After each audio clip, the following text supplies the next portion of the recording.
尽管交易所中华银行调风金的网站，昨下晡各样袂顶袂当，证交所的网站今日早起嘛又搁断线。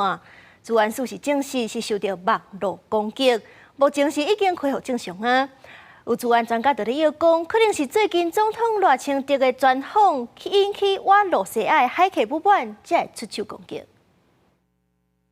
路几啊摆安怎拢连线失败，画面就是无法度显示。到伫12日下晡3点，证交所官方网站无有警袂顶袂当。加讲13透早状况阁出现，就连中华银行甲柜买中心拢拄着同款的问题，拄着骇客攻击。 DDoS 就是分散式的阻断攻击哦，基本上骇客会操作这个大量的这个僵尸设备，那透过这个让这个服务过载的方式哦，导致这个服务无法进行正常的这个营运。 官方银行甲证交所网页安怎会走袂叮当咧？资安署证实，部分网站遭到分散式阻断服务侵扰。证交所回应有大量国外 IP 同时间发动无效查询，查询量比平常时悬出3到4倍，造成服务无稳定。 啊，不过证券市场相关业务运作无受任何影响，蛮有可能就是赖清德总统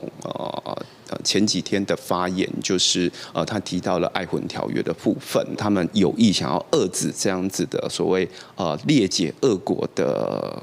言论持续发酵。 真侪政府单位常常拄到网络攻击，资安专家推测，甲总统赖清德进前接受专访讲的内容有关系，引起亲俄骇客不满，采取的报复手段。有没有可能从 ISP 业者的闸道端做一些